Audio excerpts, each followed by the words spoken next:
The man cut his arm with a knife, blood dripping onto the golden circle. Then he tossed a feather high. Oddly, the feather floated up after landing, and others began chanting loudly. Under tense eyes, the feather burst into flames, extinguishing all candles instantly. The golden circle shone brightly, forming an energy storm as more energy gathered. Suddenly, a humanoid appeared, stunning everyone. The candles relit, revealing a man with a strange helmet, a ruby necklace, a black pouch, and a body tightly cloaked in black. After the shock, the man called a boy to help remove all items, finally unveiling a naked man with pale skin, unlike any human. The man pulled off the helmet unaware of severe consequences. Legend says gods were born to maintain order, and this man was the Dream Master controlling all human dreams. When humans sleep, they enter his domain, where he reigns supreme. Here, he is the ultimate ruler. But one day, a nightmare he created escaped, ignoring warnings to cleanse the real world. Once the Dream Master leaves his domain, he becomes like a fish out of water, his powers greatly weakened. She raised a ruby to cast a spell, and the nightmare begged for mercy. But then, the Dream Master's form flickered, pulled by some force, and soon vanished, causing a global upheaval. Children never woke, trapped in dreams. A woman called for help, noticing it wasn't just her family but a worldwide phenomenon. Meanwhile, the nightmare, named Scott, sought a wizard hoping to prevent his master's release. The wizard warned the Dream Master had 3 artifacts: a space mask for traversing voids, a dream veil to create real illusions, and an energy gem holding immense power. If the Dream Master escaped and retrieved them, his captors would be doomed. The wizard crafted a metal cage, trading the Dream Master's freedom for immortality. But the Dream Master wouldn't bargain with mortals, watching coldly as the wizard tried to persuade him. A crow, having gained intelligence, observed the man using matches. Once he left, she mimicked him, lighting a match and dropping it, igniting a newspaper on a bench. Smoke filled the air, and the crow slipped into the basement, landing on an iron window, seeing her master, the Dream Master, imprisoned by mortals. The crow was thrilled, wanting to peck through the glass. The Dream Master looked into the distance, realizing it was the traitor's doing. Promising to free her once in power, he was forced to kill the Dream Master's pet. Feeling weak, he picked up the crow's body, seemingly apologizing. Soon, the traitor's stepmother became pregnant, but she wasn't happy, feeling unworthy of adding to the family.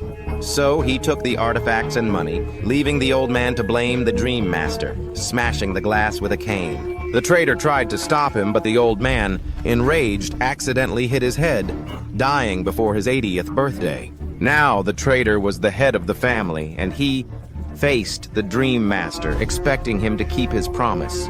But recalling his father's last words, he was deeply disappointed in humanity. 9 months later, the stepmother gave birth to a boy named Gray. 70 years later, the traitor was an old man, while the Dream Master remained unchanged. On his deathbed, the old man visited for the last time, knowing they'd never meet again. As he left in a wheelchair, it created a gap in the golden circle. The servant paused, glancing at the ground and the Dream Master silently indicating his freedom. Once they left, the Dream Master focused on the guard, who soon fell asleep, dreaming of a beach filled with bikini-clad women, thrilling her. But in the next moment, everyone vanished. As she realized, the man crouched, grabbing sand, and somehow produced a gun, shooting at the Dream Master. Overjoyed, the Dream Master ignored the female officer's shouts. When he awoke, the glass was shattered, and he swiftly escaped. The officer tried to command him, but he blew sand at them, putting them to sleep. Afterward, a void gate appeared, threatening to devour the stars. The old man sensed something, shocked as he walked his hallway, unaware he'd transformed from an 80-year-old to a 20-year-old. Continuing forward, he saw a black cat on the stairs and followed it, realizing it was the Dream Master. In the dark night, his eyes glowed coldly. Standing tall, the young man turned into a child. As punishment, the Dream Master granted him eternal sleep. The next morning, no matter how the servant tried, he wouldn't wake. The man awoke on a beach, scaring his servant. This man was a god, once commanding his own realm. Now powerless, he'd been captured and imprisoned for a century, losing his artifacts. Returning to his kingdom, the contrast between past glory and present ruin was stark, but it didn't affect him. Facing forward, the ruins rose, and the Dream Master continued casting spells, his cloak billowing. The servant watched, the man, as if he were the master of the universe. Suddenly, the Dream Master convulsed as if something was devouring him. He collapsed, his efforts wasted. The servant guessed it was exhaustion, but only he knew the truth.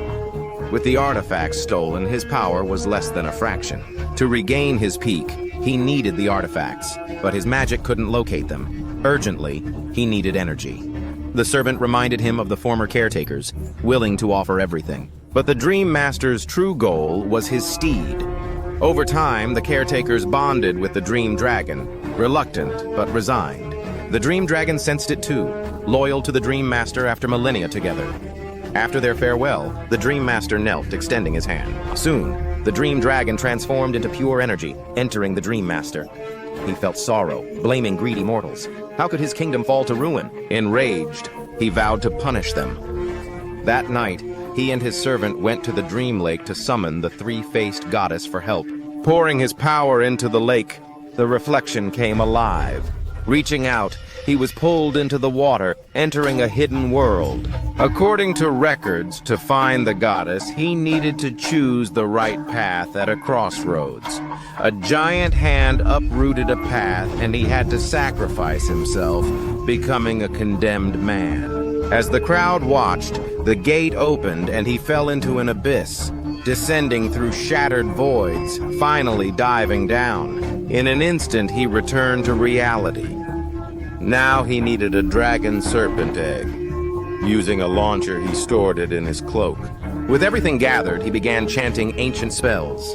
The three-faced goddess appeared, immediately asking about the Dream Sandbag's location. She transported his consciousness to London, where a magician named Constantine had buried it. She then revealed the dream helmet was sold to a demon for an amulet. Lastly, she said a mother gave the dream gem to her child. Unsatisfied, he felt like nothing was said. Meanwhile, others sought the artifacts, including the traitor Scott, who knew much more.